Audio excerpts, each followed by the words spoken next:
Religion of the Arabs before Islam.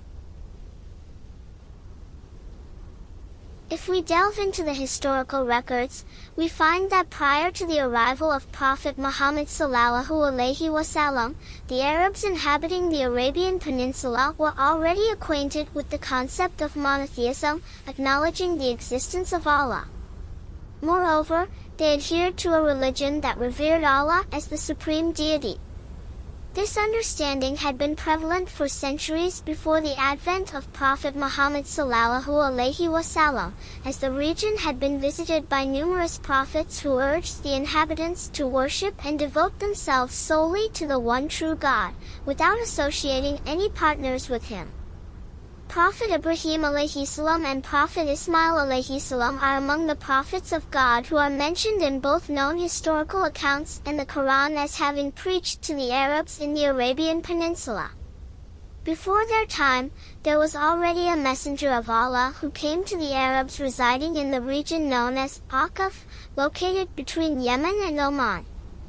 This messenger, Prophet Hud alayhi salam, preached to the Ad tribe, who at that time practiced polytheism, worshipping objects like wood and stones, as well as venerating powerful individuals whom they believed could fulfill their desires.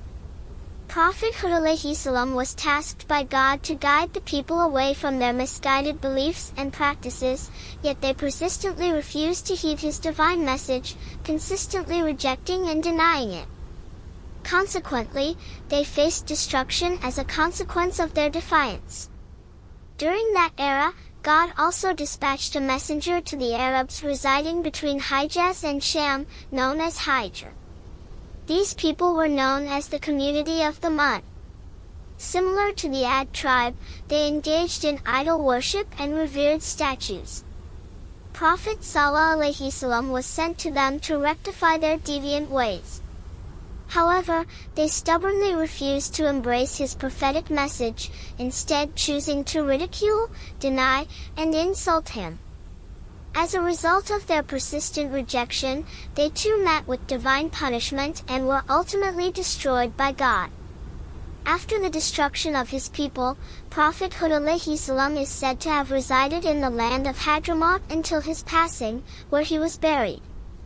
Meanwhile, Prophet Sallallahu alaihi wasallam, following the demise of the Lamud people, reportedly relocated to Ramla, Palestine, along with around 120 followers.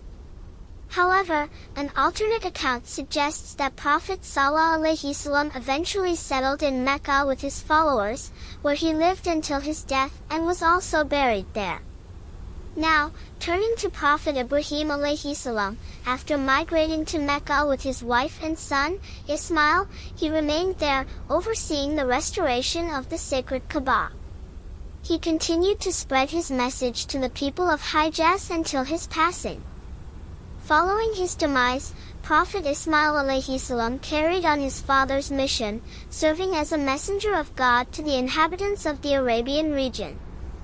His teachings, centered on monotheism and devotion to the Almighty, were embraced by many Arabs across the Arabian Peninsula during that period.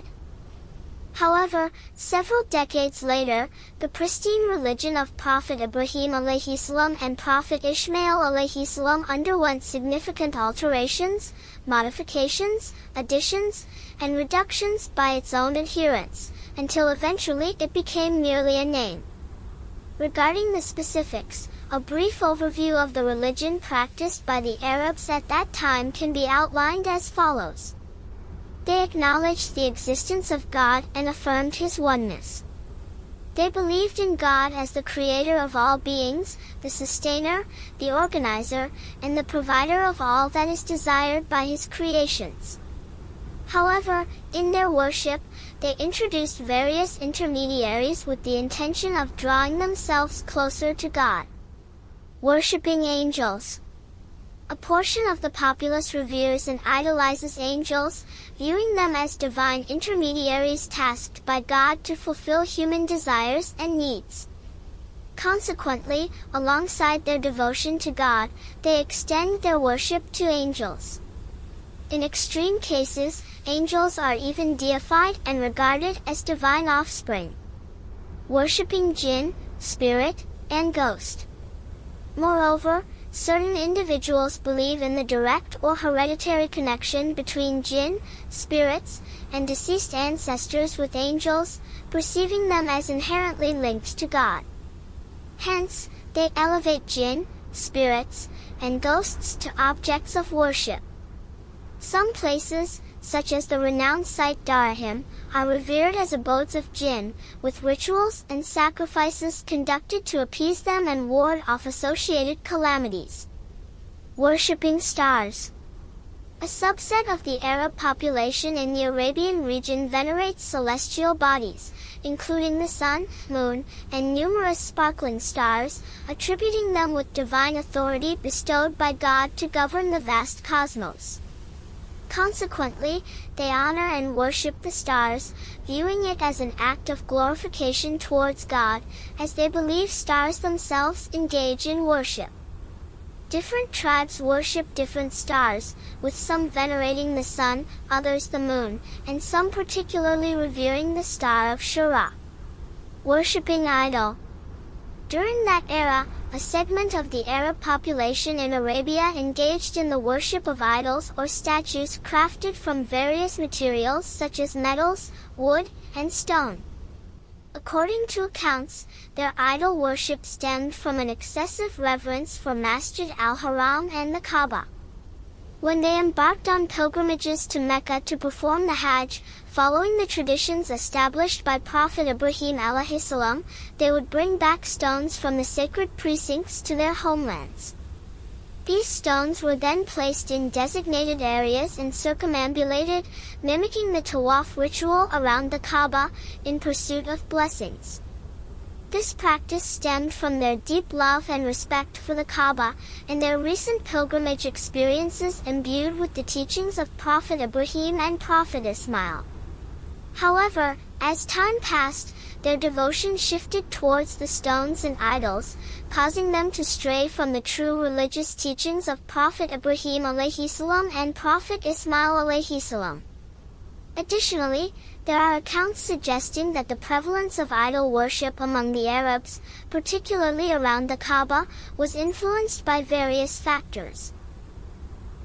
Amr ibn Lubayy, a member of the Banu Khuzar tribe, assumed control over the Kaaba and the city of Mecca from the Jurhum tribe. Upon defeating the Jurhum, he traveled to Balga in region of Sham where he observed the locals worshipping idols and statues. Intrigued and influenced by their practices, he adopted their behavior.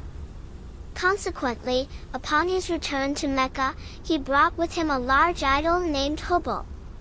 Placing the idol beside the Kaaba, he began worshipping it and called upon the people of Hijaz, especially the pilgrims from various parts of Arabia, to do the same.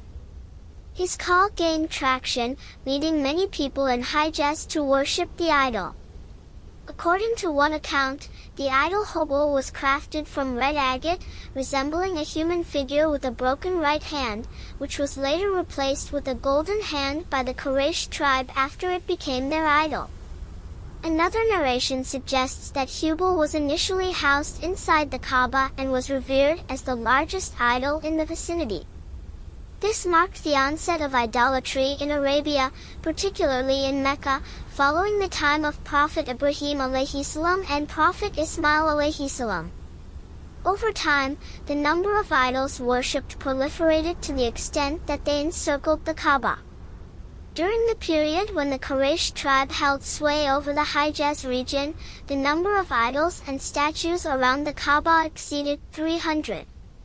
These idols varied in material, ranging from stones and wood crafted according to their desires to others made from gold, silver, and precious metals. Among the idols, Hubal held the highest reverence, followed by Manat, Lata, and Uzza. These were some of the most renowned and revered idols, alongside others such as Asa, Naila, Wud, Jaghats, Suwa, Jaq, Nasr, and Manaf. Religion of the people of the book, Jews and Christians. Historians note that during that period, the religion of the Jews and Christians gained traction and spread across the Arabian Peninsula. The Jewish faith saw an uptick in Arabia due to the expulsion of Jews from the Assyrian region by the Roman Empire. Despite their displacement, they remained zealous in propagating their beliefs, with many seeking refuge in Yemen and the Hijaz. A significant portion of these migrants settled in Yathrib, later known as Medina. Similarly, Christianity flourished in the Arabian Peninsula with substantial support from the Roman Empire and the Kingdom of Habsiyah, gradually gaining ground in the region. Due to continual conflicts and disagreements between followers of both religions during that era, there arose a struggle for influence and dominance within the Arabian Peninsula to shape the trajectory of their respective faiths. This competition often led to religious warfare between the two groups. Despite the vigorous efforts exerted by adherents of both religions to propagate their beliefs, often resulting in conflicts and violence between them, the majority of Arabs across the Arabian Peninsula did not adopt either Judaism or Christianity. This was despite the significant support received by both groups from influential entities such as the Jews and the Kingdom of Yemen for Judaism, and the Christians from the Kingdom of Habsiyah for Christianity. Instead, only a minority of the Arab population embraced these two religions. This brief historical account provides a glimpse into the religious landscape among the Arabs during that era. It highlights a prevailing trend wherein the Arab populace, as a whole, tended to deviate from the teachings and guidance imparted by Prophet Ibrahim alayhi salam and Prophet Ismail alayhi salam.